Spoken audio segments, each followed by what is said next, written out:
आज अगर नरेंद्र मोदी का नाम सबकी जुमा पर है, तो ऐसे ही कभी गांधी परिवार का नाम भी सबकी जुमा पर हुआ करता था।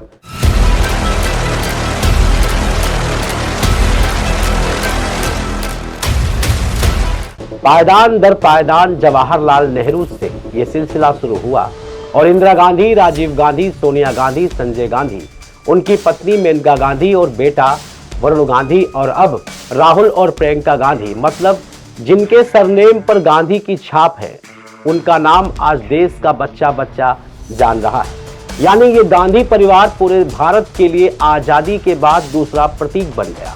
लेकिन क्या इसी गांधी परिवार से निकले एक शख्स की उस दास्ता से कभी आपका वास्ता हुआ है, जो शायद न कभी आपने सुनी होगी और न कभी देखी।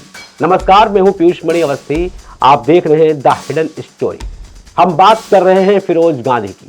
जी हाँ, वही फिरोज गांधी जिनके नाम के आगे गांधी सरनेम विवादों से बहुत बड़ा नाता रखता है। लेकिन क्या लोगों का मानना है कि फिरोज गांधी मुस्लिम, मतलब उनका असली नाम फिरोज खान था।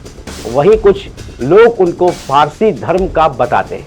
इसके आगे भी बात करेंगे, लेकिन पहले ये बात बता देते हैं कि आखिरकार फिरोज गांधी का नाम लेना आज के इस समय में क्यों बेहद जरूरी है।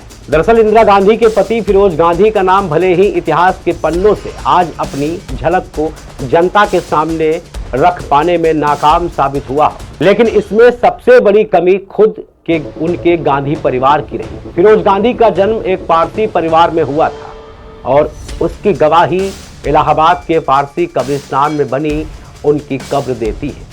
ये तो खैर फिरोज गांधी के उस नाम की बात है जिसने खान या उनके सरनेम गांधी को लेकर भी तमाम गहरे और बड़े सवाल हैं। लेकिन उससे भी ज़्यादा जरूरी ये है कि आखिर इस हिडन जेम्स को क्यों आज लोगों ने भुला दिया, जबकि जिस प्रेस को आज लोकतंत्र का चौथा खंभा कहा जाता है, उस चौथे खंभे यानी कि प्रेस की स्वतंत्रता के लिए फिरोज गांधी ने हर वो कदम उठाए जो पत्रकारिता को सत्ता के साए से दूर रखते हुए खुलकर सच दिखाने के लिए जज्बात देता आया।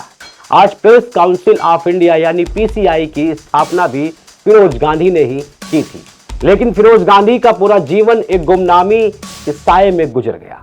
यही नहीं, उनके ना रहने के बाद भी आज भारत में शायद ही फिरोज गांधी की जयंती या पुण्यतिथि पर कोई भी पार्टी आगे बढ़कर उनके किए हुए कामों को याद करती देखी गई हो। गांधी परिवार को अगर हटा भी दिया जाए तो गांधी परिवार से भी कहीं ज्यादा फिरोज गांधी का नाम सुर्खियों में आज के समय की जरूरत को देखते हुए आना बेहद जरूरी भी है, क्योंकि फिरोज गांधी सिर्फ फिरोज गांधी या फिर इंदिरा गांधी के पति या नेहरू के दामाद ही नहीं थे, बल्कि वो संविधान सभा के सदस्य भी थे, एक स्वतंत्रता संग्राम सेनानी भी थे और उससे भी कहीं बढ़कर एक पत्रकार थे।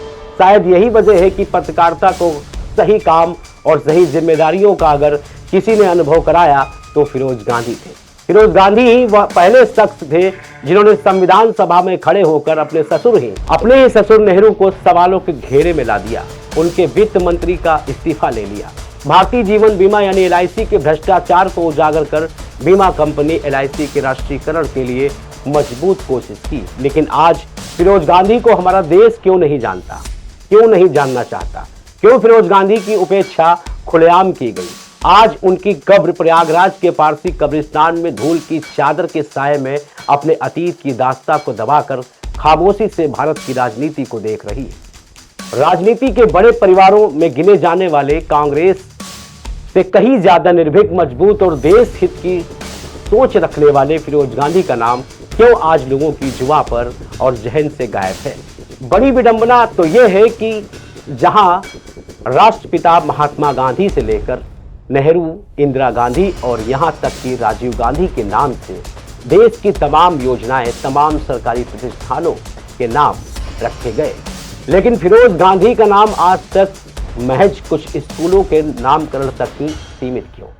क्या ये उनकी खुद की पार्टी राजनीतिक है या फिर इस तरह के मजबूत इरादे के लोगों को आज कोई भी पार्टी इतिहास के पन्नों में ही सिमट कर उनके वजूद को ही खत्म कर देना चाहती है। इंडिया जंक्शन की स्पेशल स्टोरी द हिडन आपको कैसी लगी? अपना फीडबैक हमें देना ना भूलिएगा। हमारे चैनल को लाइक, शेयर एंड सब्सक्राइब करिए हम फिर हाजिर होंगे नए मुद्दे के साथ, नई खबर के साथ। तब तक देखते रहे इंडिया जंक्शन। इंडिया जंक्शन, खबरों का जंक्शन।